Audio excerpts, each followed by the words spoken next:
بسم الله الرحمن الرحيم. الحمد لله الذي أنزل على عبده الكتاب ولم يجعل له عوجا قيما لينذر بأسا شديدا من لدنه ويبشر المؤمنين الذين يعملون الصالحات أن لهم أجرا حسنا ماكثين فيه أبدا وينذر الذين قالوا اتخذ الله ولدا ما لهم به من علم ولا لآبائهم كبرت كلمة تخرج من أفواههم إن يقولون إلا كذبا فلعلك باخئ نفسك على آثارهم إن لم يؤمنوا بهذا الحديث أسفا إنا جعلنا ما على الأرض زينة لها لنبلوهم أيهم أحسن عملا وإنا لجاعلون ما عليها سعيدا جرزا أم حسبت أن أصحاب الكهف والرقيم كانوا من آياتنا عجبا إذ أوى الفتية إلى الكهف فقالوا ربنا آتنا من لدنك رحمة وهيئ لنا من أمرنا رشدا فضربنا على آذانهم في الكهف سنين عددا ثم بعثناهم لنعلم أي الحزبين أحصى لما لبثوا أمدا نحن نقص عليك نبأهم بالحق إنهم فتية آمنوا بربهم وزدناهم هدى وربطنا على قلوبهم إذ قاموا فقالوا ربنا رب السماوات والأرض لن ندعو من دونه إلها لقد قلنا إذا شططا هؤلاء قوم اتخذوا من دونه آلهة لولا يأتون عليهم بسلطان بين فمن أظلم ممن افترى على الله كذبا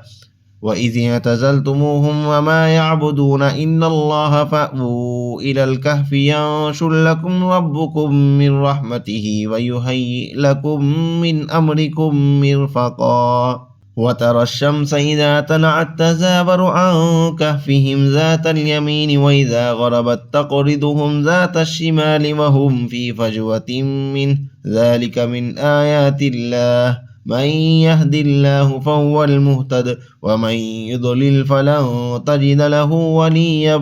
مرشدا وتحسبهم أيقاظا وهم رقود ونقلبهم ذات اليمين وذات الشمال وكلبهم باسط ذراعيه بالوصيد لو اطلعت عليهم لوليت منهم فرارا ولملئت منهم رعبا وكذلك بعثناهم ليتساءلوا بينهم قال قائل منهم كم لبثتم قالوا لبثنا يوما أو بعض يوم قالوا ربكم أعلم بما لبثتم فابعثوا أحدكم بورقكم هذه إلى المدينة فلينظر أيها أزكى طعاما فليأتكم برزق منه وليتلطف ولا يشعرن بكم أحدا إنهم إن يظهروا عليكم يرجموكم أو يعيدوكم في ملتهم ولن تفلحوا إذا أبدا وكذلك أعثرنا عليهم ليعلموا أن بعد الله حق وأن الساعة لا ريب فيها إذ يتنازعون بينهم أمرهم فقالوا ابنوا عليهم بنيانا ربهم أعلم بهم قال الذين غلبوا على أمرهم لنتخذن عليهم مسجدا سيقولون ثلاثة رابعهم كلبهم ويقولون خمسة سادسهم كلبهم رجما بالغيب ويقولون سبعة وثامنهم كلبهم قل ربي أعلم بعدتهم ما يعلمهم إلا قليل فلا تمار فيهم إلا مراء ظاهرا ولا تستفت فيهم منهم أحدا ولا تقولن لشيء إني فاعل ذلك غدا إلا أن يشاء الله واذكر ربك إذا نسيت وقل عسى أن يهديني ربي لأقرب من هذا رشدا ولبثوا في كهفهم 300 سنين وازدادوا 9. قل الله أعلم بما لبثوا له غيب السماوات والأرض أبصر به وأسمع ما لهم من دونه من ولي ولا يشرك في حكمه أحدا. واتل ما أوحي إليك من كتاب ربك لا مبدل لكلماته ولن تجد من دونه ملتحدا. واصبر نفسك مع الذين يدعون ربهم بالغداة والعشي يريدون وجهه ولا تعد عيناك عنهم تريد زينة الحياة الدنيا ولا تطع من أغفلنا قلبه عن ذكرنا واتبع هواه وكان أمره فرطا. وقل الحق من ربكم فمن شاء فليؤمن ومن شاء فليكفر إنا أعتدنا للظالمين نارا أحاط بهم سرادقها وإن يستغيثوا يغاثوا بماء كالمهل يشوي الوجوه بئس الشراب وساءت مرتفقا. إن الذين آمنوا وعملوا الصالحات إنا لا نضيع أجر من أحسن عملا أولئك لهم جنات عدن تجري من تحتهم الأنهار يحلون فيها من أساور من ذهب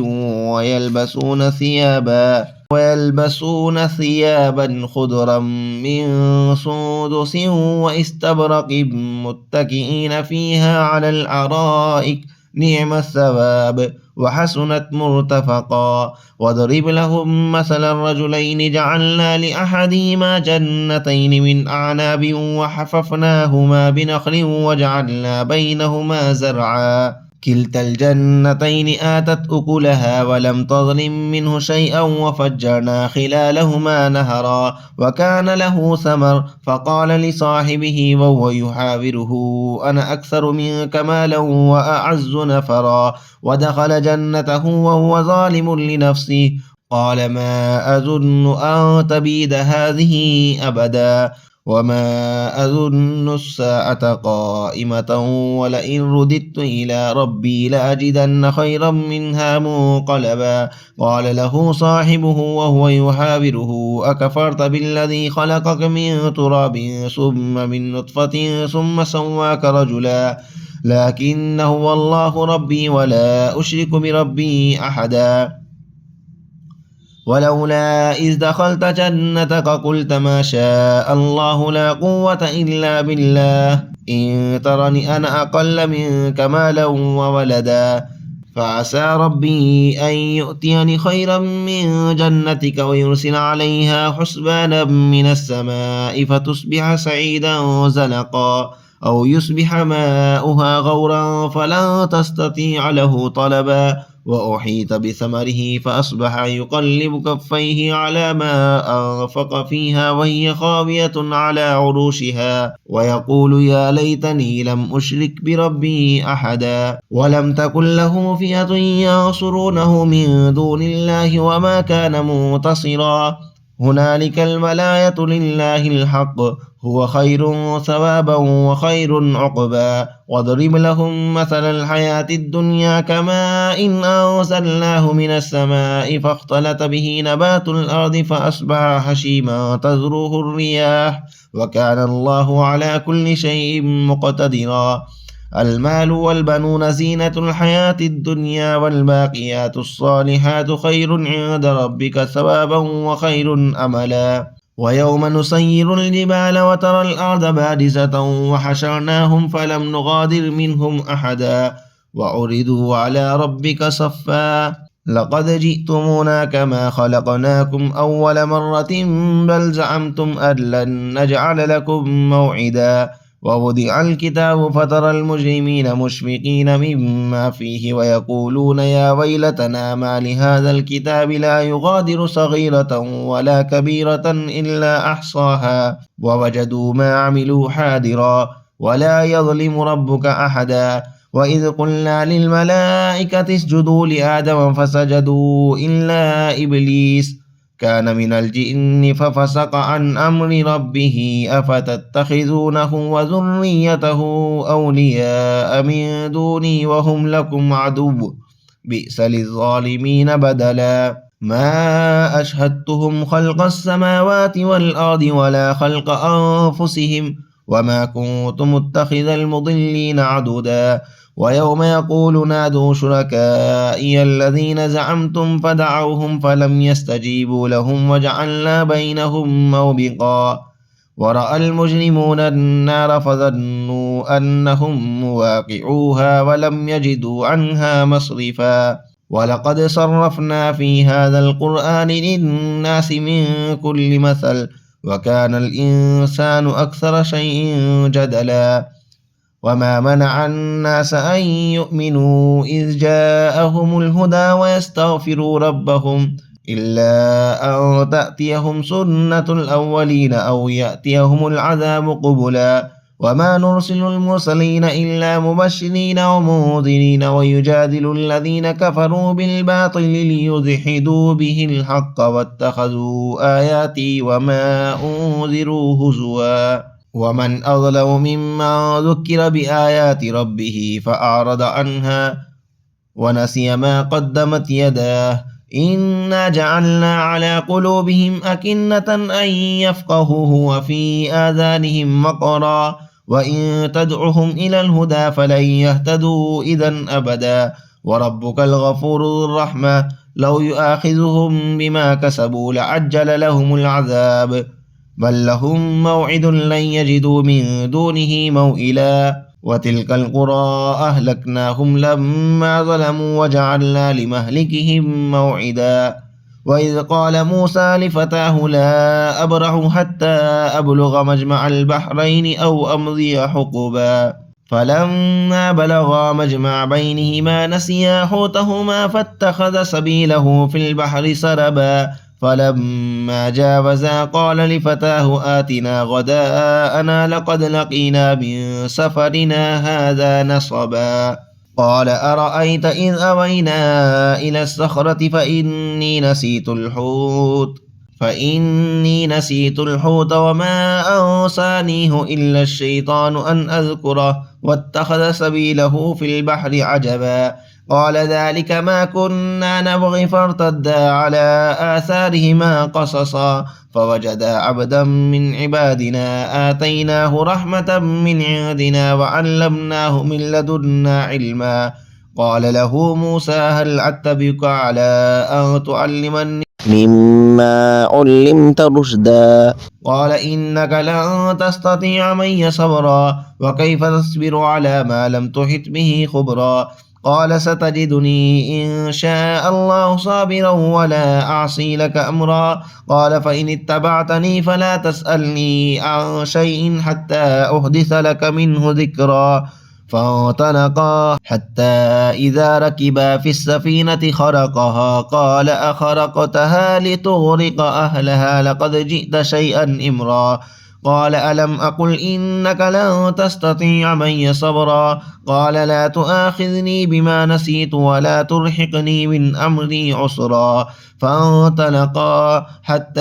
إذا لقيا غلاما فقتله قال أقتلت نفسا زكية بغير نفس لقد جئت شيئا نكرا قال ألم أقل إنك لن تستطيع معي صبرا قال إن سألتك عن شيء بعدها فلا تصاحبني قد بلغت من لدني عذرا فانطلقا حتى إذا أتيا أهل قرية استطعما أهلها فأبوا أن يضيفوهما فوجدا فيها جدارا يريد أن ينقض فأقامه قال لو شئت لاتخذت عليه أجرا قال هذا فراق بيني وبينك سأنبئك بتأويل ما لم تستطع عليه صبرا أما السفينة فكانت لمساكين يعملون في البحر فأردت أن أعيبها وكان وراءهم ملك يأخذ كل سفينة غصبا وأما الغلام فكان أبواه مؤمنين فخشينا أن يرهقهما طغيانا وكفرا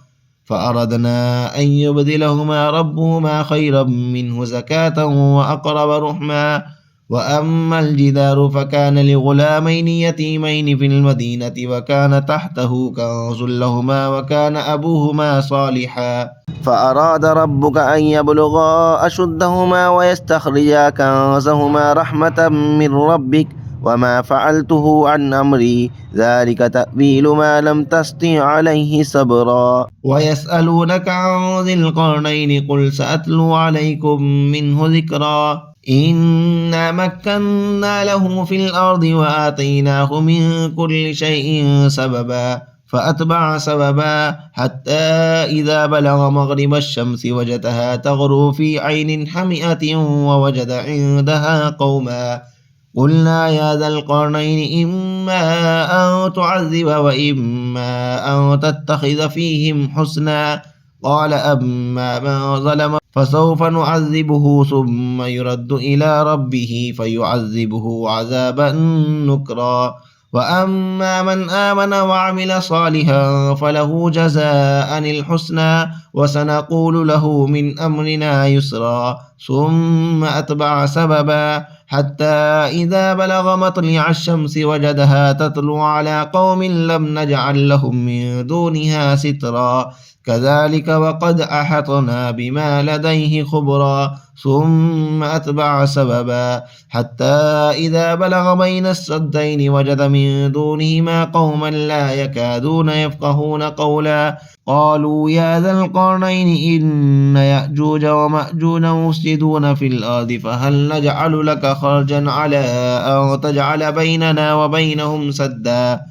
قال ما مكني فيه ربي خير فاعينوني بقوة أجعل بينكم وبينهم ردما آتوني زبر الحديد حتى إذا سابا بين الصدفين قال انفخوا حتى إذا جعله نارا قال آتوني أفرغ عليه قطرا فما استطاعوا أن يظهروه وما استطاعوا له نقبا قال هذا رحمة من ربي فإذا جاء وعد ربي جعله دكا وكان وعد ربي حقا وتركنا بعضهم يومئذ يموج في بعض ونفخ في الصور فجمعناهم جمعا وعرضنا جهنم يومئذ للكافرين عرضا الذين كانت أعينهم في غطاء عن ذكري وكانوا لا يستطيعون سمعا أفحسب الذين كفروا أن يتخذوا عبادي من دوني أولياء إنا أعتدنا جهنم للكافرين نزلا قل هل ننبئكم بالأخسرين أعمالا الذين ضل سعيهم في الحياة الدنيا وهم يحسبون أنهم يحسنون صنعا أولئك الذين كفروا بآيات ربهم ولقائه فحبطت أعمالهم فلا نقيم لهم يوم القيامة وزنا ذلك جزاؤهم جهنم بما كفروا واتخذوا آياتي ورسلي هزوا إن الذين آمنوا وعملوا الصالحات كانت لهم جنات الفردوس نزلا خالدين فيها لا يبغون عنها حولا قل لو كان البحر مدادا لكلمات ربي لنفد البحر قبل أن تنفد كلمات ربي ولو جئنا بمثله مددا قل إنما أنا بشر مثلكم يوحى إلي أنما إلهكم إله واحد فمن كان يرجو لقاء ربه فليعمل عملا صالحا ولا يشرك بعبادة ربه أحدا صدق الله العظيم.